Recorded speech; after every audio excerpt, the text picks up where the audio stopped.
হাতাহাতি চলমান শেয়ার করে দেখতে পারেন। সরাসরি পুলিশ লাইন থেকে যুক্ত হয়েছে, সরাসরি পুলিশ লাইন থেকে যুক্ত হয়েছে। পুলিশের মধ্যে হাতাহাতি,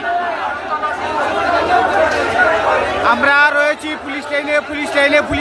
পুলিশের মধ্যে হাতাহাতি শুরু হয়েছে।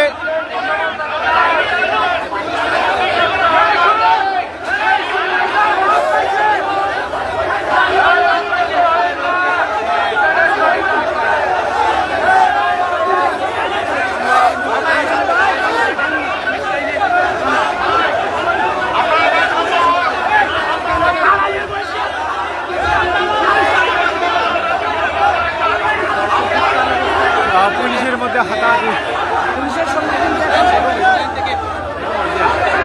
এবং আপনাদেরকে দেখানোর চেষ্টা করতেছি এখানে কিন্তু মারামারি চলছে, কিন্তু যে পুলিশের সাথে কিন্তু কী কারণে মারামারি করছে আমরা জানতে পেরেছি যে তাদের যে পুলিশ অফিসার রয়েছে যে তাদের কারণে তারা সাধারণ শিক্ষার্থীদের যে উপর তারা গুলি করেছেন পুলিশ, এইরকম কারণে তারা কিন্তু অনেক ভয়ের মধ্যে ছিলেন যে পুলিশ প্রশাসন।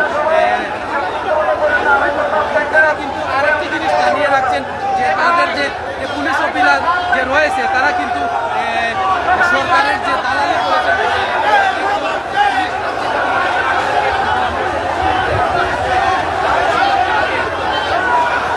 পুলিশের মধ্যে হাতাহাতি চলছে, আমরা সরাসরি রয়েছি।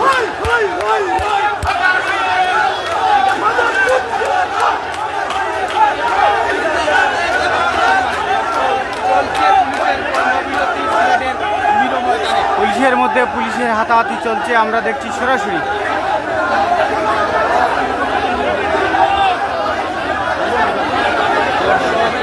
দেখতে পাচ্ছি পুলিশের সাথে পুলিশের কিন্তু মারামারি উত্তাল অবস্থায় রয়েছে মিরো ময়দান যে পুলিশ লাইন থেকে আমরা ক্যারেক্টার লাইভের মাধ্যমে যুক্ত হয়েছি এবং এটা আমাদের আত্মসম্মানের ব্যাপার। বিশৃঙ্খলা করবেন না।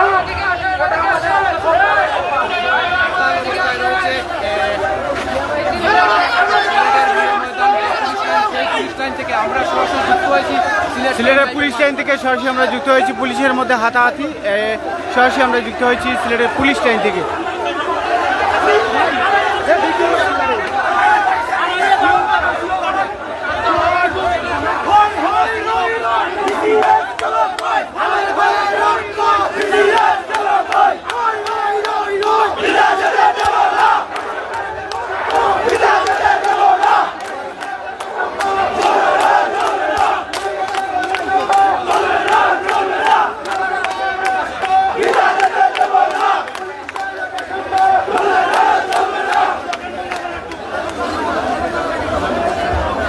দেখছি এই মুহূর্তে দর্শক পুলিশের মধ্যে হাতাহাতি রয়েছে।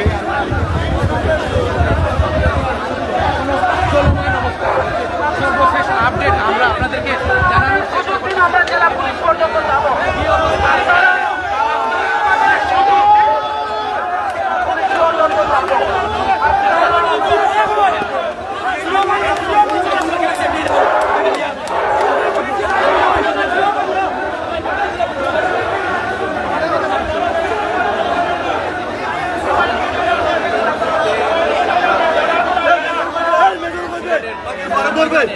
সর্বশেষ আপডেট আমরা সিলেট 10 লাইভের মাধ্যমে আপনাদেরকে দেখানোর চেষ্টা করতেছি।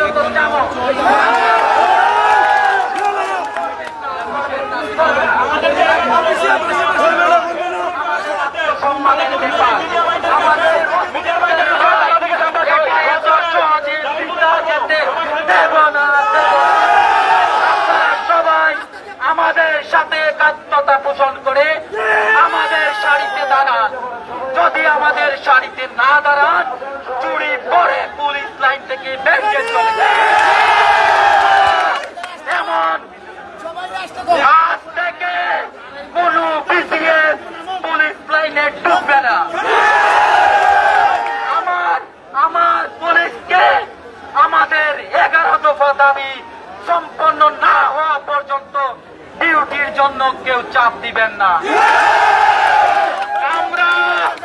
আমরা অনেক গোলামি করেছি, এই গোলামির দিন শেষ।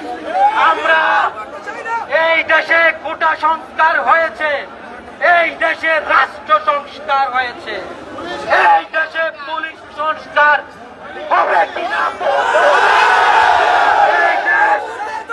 এই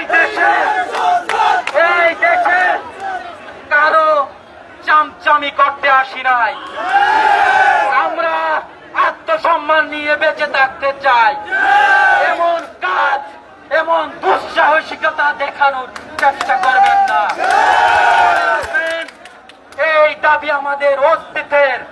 আমি তামিম গত 5 তারিখে যখন কোতোয়ালি থানায় হামলা হয়, হামলার শেষে যখন আমি লামাবাজার দিয়ে আসি, লামাবাজার বাড়িতে আমার মোটরসাইকেল এবং আমার শরীরে পেট্রোল ঢেলে দেয় দুর্বৃত্তরা। এছাড়াও আমার পুলিশের গায়ে অতর্কিত ভাবে হামলা করা হয়েছে। আমি তামিম কোন রকম বারবার সিনিয়র অফিসারদেরকে জিজ্ঞেস করছি, কল দিচ্ছি, এরা আমাদের কোনো রেসপন্স করে নাই। তাদেরকে আমরা অভিভাবক মানবো? তারা এখন আইজিবি সেজে এসে আমাদেরকে বলে কর্মস্থলে হাজির হওয়ার জন্য। এটা পরিকল্পিত হত্যা করা হয়েছে। তারা আগেই জানতো, জানার কারণে তারা সেনানিবাসে আশ্রয় নিয়েছে। আমাদেরকে তারা অস্ত্রের বুকে, আমাদের মৃত্যুর বুকে ঢেলে দিয়েছে। এটা আমাদের অস্তিত্বের লড়াই।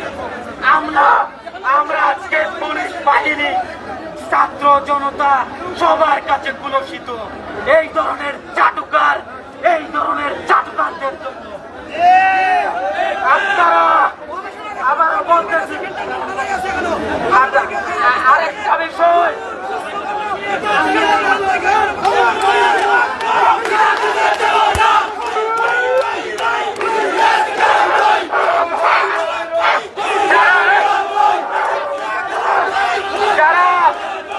যারা আমাদের দাবি 11 দফা দাবি রাজারবাগের সাথে সম্পৃক্ত রেখে আমরা আজ থেকে আনুষ্ঠানিকভাবে কর্মবিরতি ঘোষণা করি। এই পর্যন্ত আমাদের সিনিয়র অফিসার একজন আমাদের সাথে একাত্মতা পোষণ করে আছেন। আপনারাও আমাদের সারিতে দাঁড়ান, আমাদের সাথে আসেন, আমাদের রাজ্যে দাঁড়িয়ে আমাদের সাথে একাত্মতা পোষণ করেন। আপনি আমাদের স্যার, আপনাদের উদ্দেশ্যে কিছু কথা বলবেন। প্রিয় ভাইরা, কেউ উচ্ছৃঙ্খলতা করবেন না। আমি পুলিশের সঙ্গে একাত্মতা ঘোষণা করলাম। আমি এই দাবিতে আছি, তাদের সঙ্গে আছি এবং থাকবো, 24 ঘন্টা থাকবো। যেখানে আছে ওখানেই যাবো, আল্লাহর রহমতে। আলহামদুলিল্লাহ। আমাদের এই বৈষম্য বিরোধী ছাত্র আন্দোলনে যে সকল ছাত্র জনতা পুলিশ নির্বিচারে মারা গেছে, তাদের সকলের বিচার যতদিন পর্যন্ত এই বাংলার জমিনে হবে, আমরা কর্মবিরতি ঘোষণা করলাম। পুলিশ লাইনে যারা আছে, তারা আমাদেরকে ডিউটি শোনার কারণে আজকে এই অনুষ্ঠান শুরু হয়েছে। এই সিচুয়েশনে কেন তারা আমাদেরকে ডিউটি শোনার? আমরা এই ডিউটি করবো না, কর্মবিরতি ঘোষণা করছি। যতক্ষণ পর্যন্ত 11 দফা দাবি না মানবে, আমরা কেউ পোশাক লাগাবো না। রাজারবাগের সাথে সমন্বয় করে আমাদের 11 দফা মানতে হবে, ডিউটি করবো না।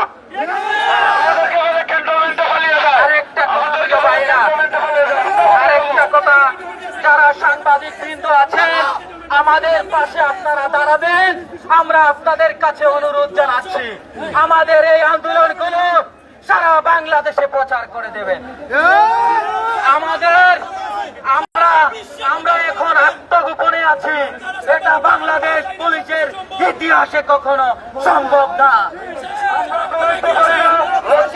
সম্মানিত সাংবাদিক ভাইদের উদ্দেশ্যে বলছি, আপনাদের মাধ্যমে আমি বলতে চাই, আমাদের সিলেটের কমিশনার ক্যান্টনমেন্টে অবস্থান করছে। আমি বলতে চাই আপনাদের মাধ্যমে মাননীয় সেনাবাহিনীর প্রধান মহোদয়কে, আপনি এই কমিশনারকে আমাদের এসএমপি পুলিশ লাইন পাঠিয়ে দেন। আমরা ঘুরতেছি বুকে গুলি নিয়ে,